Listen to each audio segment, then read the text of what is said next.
And welcome back to Weather and Ag in Focus. Thanks for rejoining us 1:20 this afternoon. I'm meteorologist Justin Storm with Chief Meteorologist Dean Wysocki. And at this time, we're going to introduce our guest that we have on this afternoon. That's Erica Valdez. Now, she's a rancher on the U.S.-Mexican border, and I think it's going to be pretty interesting to see what conditions are like down there, how things have changed over the last couple of years, even over the last handful of months. And Erica, I want to thank you for taking some time out of your day to talk with us about what's going on down there.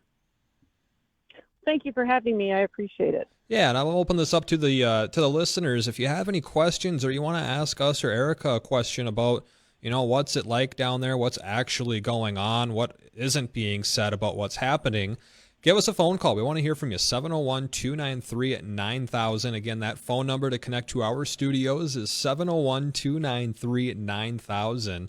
Now, Erica, I wanted to know, because we know that you're ranching down there, but what is it that you do? Well, in addition to running the ranch with my husband, I also have a freelance graphic design company where I work from home, creating digital and media needs for customers. And I also am a contract beef auditor for IMI Global. So I wear a lot of hats and have a lot of different irons in the fire all the time. Now, how long have you been farming and ranching down there?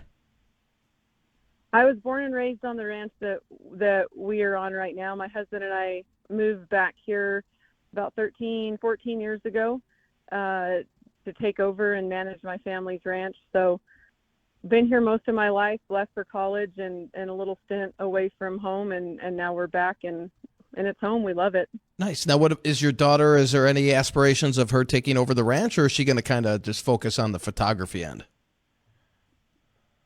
No, I think we would never push her into it, but I can't imagine her not wanting to come back to it. She's a junior this year, and we're looking at colleges. She's wanting to study ranch and feedlot management. So I see her wanting to come back. You never know what life entails and who she's going to meet and where she's going to go, but I hope she wants to come back. I mean, it's a hard job, but it makes it a lot more fun when you get to share it with your family. Absolutely. Now, Erica, what do you have on the ranch? What do you got going on your operation over there? Are you doing cattle, beef cattle, or? Yes, we run a commercial cow-calf herd, and then we also raise registered quarter horses.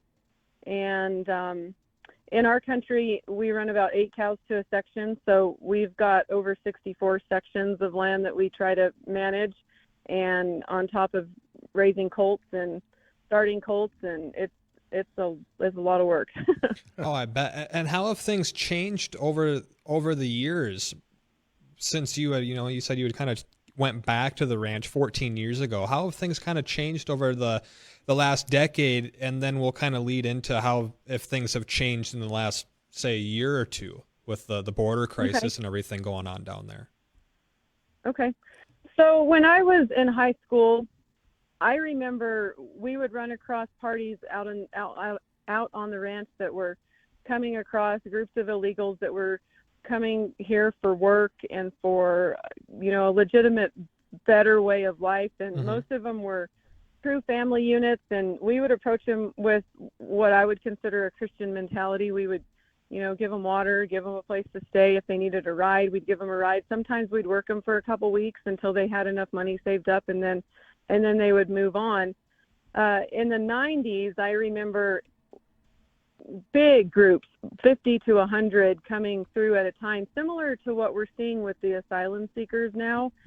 But it was just a different type of person. They were very humble and very appreciative, very grateful.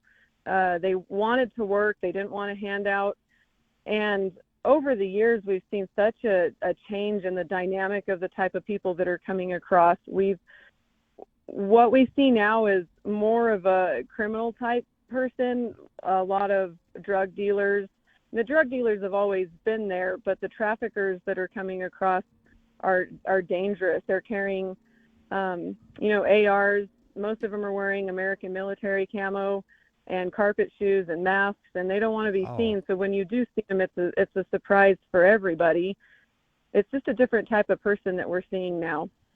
And that seems like that's following the trend because, everything we hear some of the things we hear on the news is that the amount of fentanyl crossing the border and the amount of other drugs and substances being funneled through with the cartels, and the cartels getting connections with people by sending them over to the United States, and then the people that illegally cross then owe them favors, is that it's just seeing like it's been getting so much more and more violent, and the amount of things that they're bringing over, like you just mentioned, they're wearing U.S. gear and handling guns and ARs when they're crossing the border. Does your ranch butt up with the Mexico border, or is there some buffer of land between you and Mexico? No, we're about 25 miles from the closest part of the border, about 50 miles from the very southern border. We're right in the corner of the Boot Hill, so straight south east of us would be where it corners and heads south where the border does. So we're about 20 miles from that, and probably 50 miles from the very southern border. There's a couple big ranches between us and the border, but we are very close to the interstate. We're about 6 miles south of the interstate, and there's really not a major road or major highway between us and the border. So they come through us trying to get to the interstate where they can get their pickups and make their drops. So we get a lot of traffic through us. I see. And you had mentioned that the type of people that you're, the vibe you're picking up from them, and for other reasons, is that they're more violent and more of a criminal aspect of person. Have you encountered any violent situations with them crossing through your land, or even encounters with yourself or your family? Yeah, we always have some sort of a run-in. Over the years, we've had several vehicles stolen. Where most of those were where they've already made their drop and they were heading back to Mexico. Usually what we found is the guys coming up are pretty lucrative. They want to be quiet. They don't want to be seen. But once their drop's made, they tend to get more violent and bring more attention to themselves, so that they typically can catch a ride back to Mexico. The ones that we've come across have picked up, they've stolen vehicles. They'll break into houses to get food. And that's usually when other things get stolen, like guns. And this is not just us. This is all of our neighbors around that have dealt with the same type of instances. That's crazy. Yeah. And Eric, obviously, that's not how the media portrays it. Oh, not at all. Not at all. Have you had any media outlets contact you to see what it's like, or they just don't want to hear the truth? Is kind of what it seems like. Over the years, we've put on several border tours. And when I say we, I mean myself in conjunction with somebody else, whether it's a cattle growers association or somebody running for a political office. We've put on a lot of border tours, and we've held a lot of interviews and taken several news crews down to the border to see what it's like. We've facilitated several public meetings and invited a lot of different media outlets.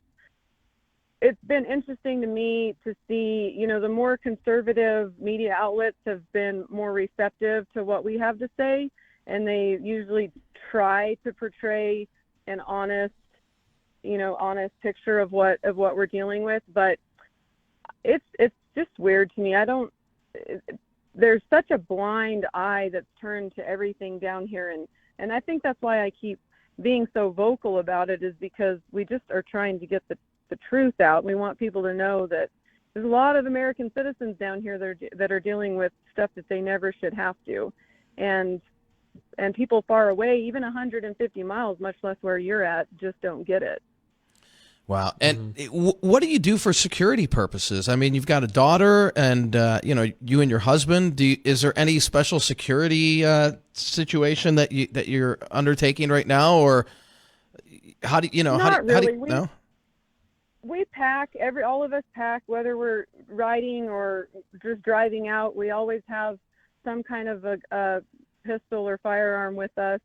The biggest thing is just being aware and being aware of your surroundings and paying attention, especially out in the pasture. And that's what we tell our daughter all the time.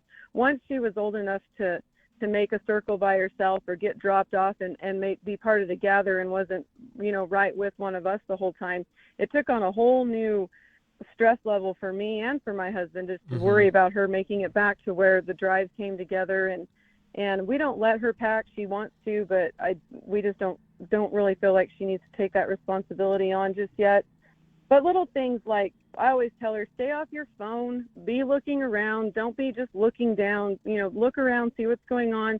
If your horse or your dog gets alerted, it's probably something you need to be paying attention to. And it can be something as simple as when we pull back into the yard or into the house after being gone for most of the day, you look at the water spigots, and if the ground's wet around there, somebody's come through and filled up water jugs. If the barn doors are cracked or something isn't the way you left it, someone's probably been through.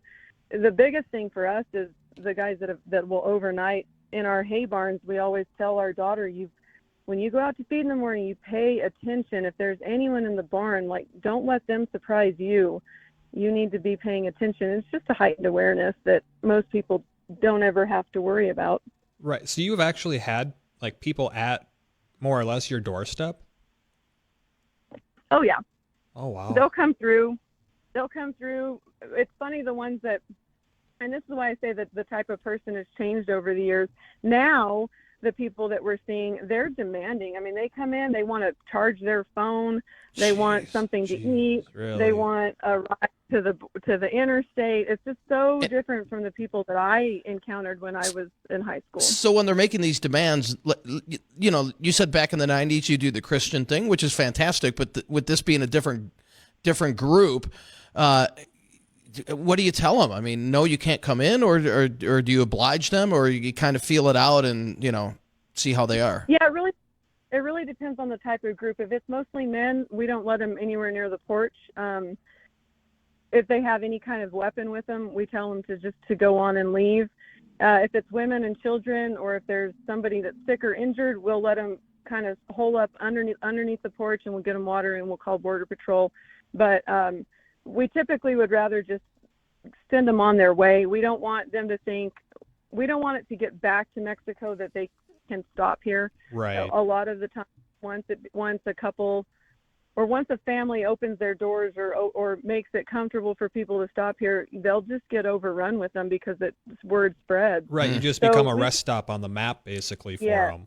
Exactly. I see. So we just try to send them on their way. And, if there's somebody that needs medical attention, or, we've run into men that have been days without water and were on the verge of dying, and you can only do so much for them. You just got to get medical attention to them and get them taken care of and get them off the property. Right. Well, Erica, we got to hit bottom of the hour break here really quick, so we'll come back to this conversation. But we're speaking with Erica Valdez. She's got a ranch down on the U.S.-Mexico border, at least pretty dang close to it, and she's telling us all these stories about what's going on down there on the border and how the illegal crossings are going through their ranch, even up to their doorstep, with rifles and being violent. And, there's some that are, the peaceful going ones. But if you have a question, you want to join in on this conversation, give us a phone call, 701-293-9000. Again, our studio line, 701-293-9000. Stay tuned, because Weather and Ag in Focus will be right back.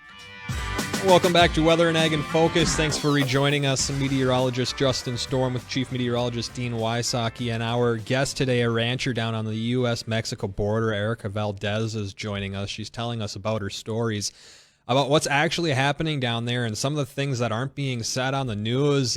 We're talking about people illegally crossing the Mexico border, doing drop-offs near her property, carrying around AR-15s and guns through her land, basically up to her doorstep, and just how things have been changing for the worse. They become more and more violent types of people down there, and sure, we mix in the few that are actually trying to seek a better life, but it's just turning into such a bad situation with everything that's been happening down there.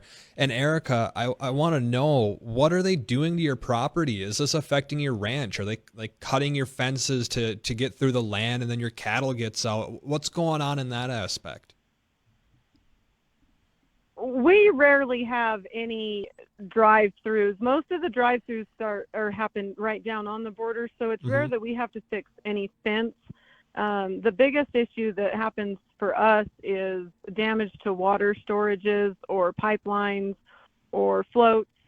where they're trying to get to water, and especially in the summer, we'll reach every bit of 110, 115, and so they'll break pipelines and break into stuff, break valves and that kind of thing, trying to get to water, and then they can't fix it. So before you know it, you have 10,000 gallons of water just run on the ground, and that takes us weeks to catch up. And especially in the summer when they're drinking that much water, when the cattle are, it's hard to catch up when you lose that much water like that. So that's our biggest concern in the summertime is the water. I see. So I'm imagining that well, I guess I'm not sure. Have you had any loss of livestock from this, whether it's directly from people around the area or in your land or close to it, or from them breaking water supplies and pipelines and you don't have enough water, or maybe they trash the food supply? I'm not entirely sure. Have you had anything that's affect the livestock through that way? We've never had any death loss from that. We've got a lot of water options, luckily, and so we might lose a 10,000 gallon storage, but luckily we'll have a backup. Mm-hmm. We always try to have a backup for that specific reason. We do have friends and neighbors that have lost cattle, had death losses due to water situations because of illegals. And what we found, what we've figured out over the years is that we have some neighbors to the east of us that have a very heavily traveled trail that comes up. They're right on the border. This trail is very heavily traveled. It looks like a dang highway. And they'll come to one main water and try to fill up jugs and bottles and stuff there. And what they're doing is all the presence of the illegals there has kept cattle from coming into water. And so if they had to go put additional troughs and additional watering options in for the cattle because they would not come into water because of all the people there, and then they would essentially die from dehydration. So we've never had to deal with that, thank goodness, but we have neighbors and friends that are directly on the border that have a lot heavier traffic than we do that deal with that more than us. And Erica, between you or your neighbors, how much financial loss due to the border crisis and them coming over, causing the damage, how much of financial loss have you endured? I would estimate it in the thousands a year. We between just having to replace floats and pipelines and valves and whatever else they break to get to it. Our repair costs are minimal compared to the people south of us. The folks that are directly on the border that have to deal with repairing fences every other night from drive-throughs and the water damage, the water line damage they deal with a lot more damage to infrastructure than we do. Does insurance cover that, or is that out of pocket? It's out of pocket. Ugh. Jeez.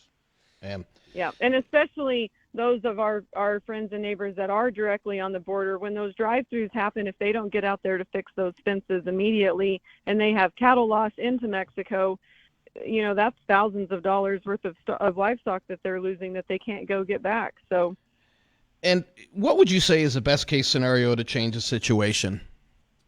Is there an easy fix? I mean, no. The biggest thing to me is the immigration system is so broken right now that if there was any way to address that and fix the immigration system and being able to come here and apply for citizenship, if they could streamline that or make that easier for them to where it wouldn't be such an illegal process and such a sneaking in procedure to get here, I think that would help with the overall numbers. But when it comes to the drug industry, we're talking a multi-billion-dollar industry. You're not going to stop it. The wall's not going to stop it. It doesn't matter if you have a 40-foot wall. It's not going to stop it. It's going to slow the human trafficking down, and it's going to slow the drugs down. But, I mean, when they can tunnel under it and fly over it and torch through it, it's just not going to stop it. There's got to be an answer, and I don't have it. Now, I'm sure you've contacted your local congressman, and what do they have to say? Have they done anything that you perceive as they're trying to fix the situation? Yeah, we've had a couple we have a senator in place right now that she's phenomenal, and she's working her tail off to do even little things like getting us cell phone towers down here to where we have service all the time, where we can call in, emergency situations. She does the best she can to try to bring awareness to the border issue, but New Mexico is a pretty progressive state, and no matter what we do, we end up butting heads as soon as we get to Santa Fe, and we just have not had any luck. We've had some governors in the past that have put the National Guard down on the border, and that helped considerably with the traffic that we were seeing, because they were stopping them before they even got halfway between us and the border, and that helped considerably. But if you don't have a full slate of senators and just your local administration trying to fight it, it's just like beating your head against a wall. Mm-hmm.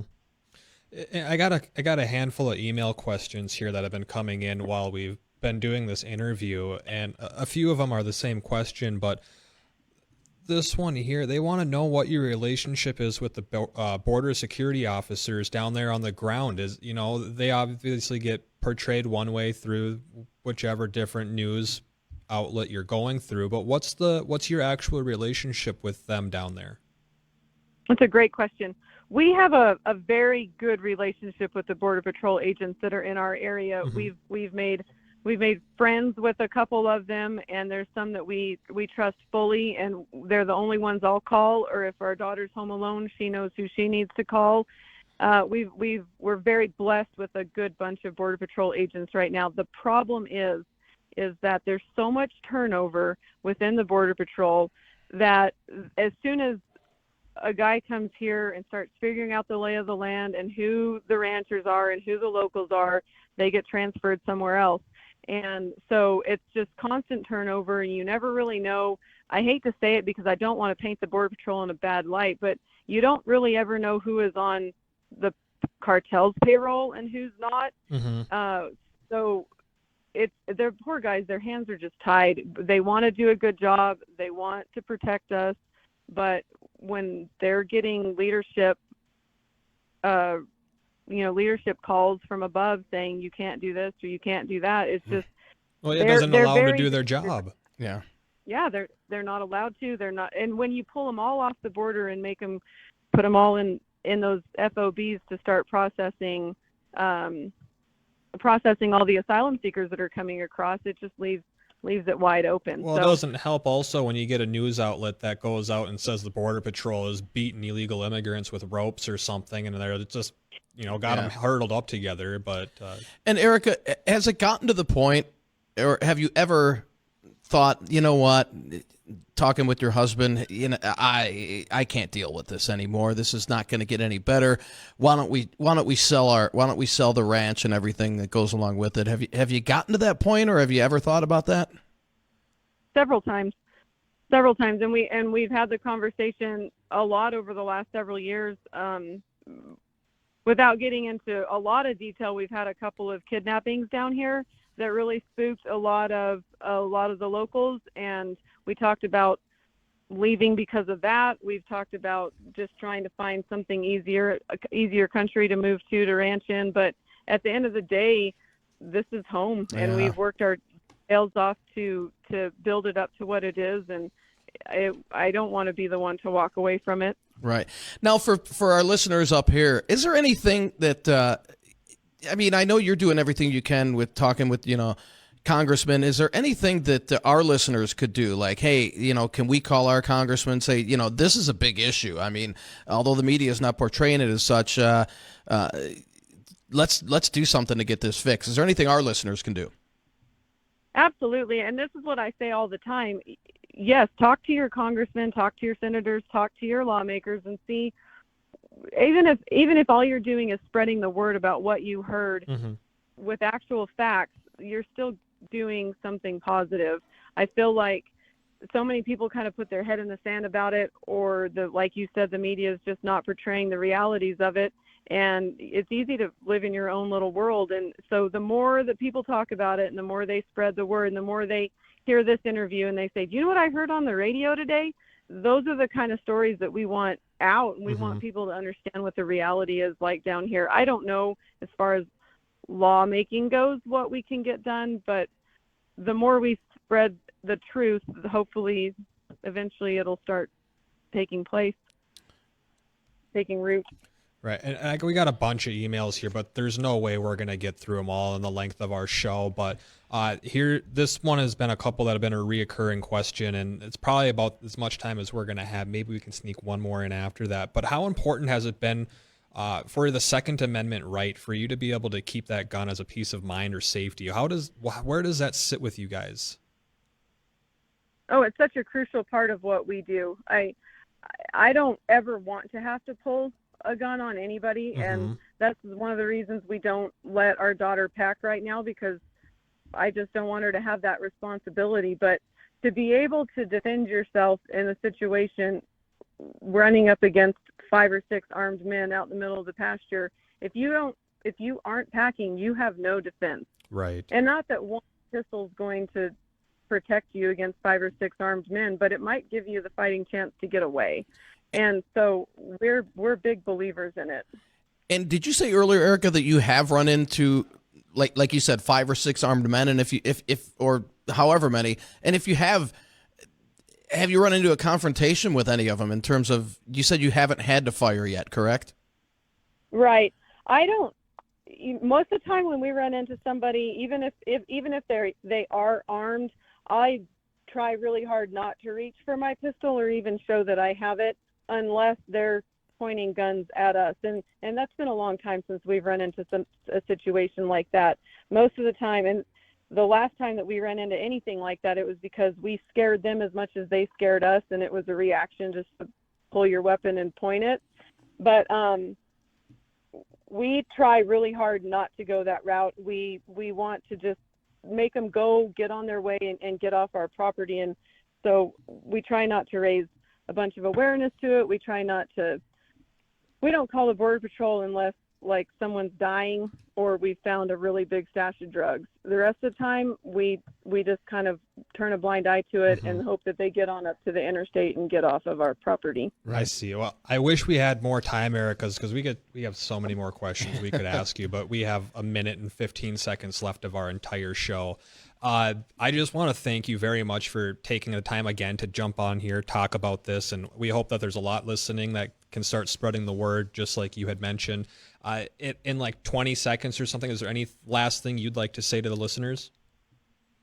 No, I just really appreciate all of you giving us the opportunity, or giving me the opportunity to spread the truth about what's going on down here. And the more educated everybody is on it, the better. And hopefully, eventually, things will turn in our favor, and we'll have some support in Washington and on the state level too that wants to help us. All right, great. Well, we hope you have a great rest of your day, and we hope things stay safe down there. And unfortunately, I guess maybe not unfortunately, because that was a great interview, that's going to do it for our show today.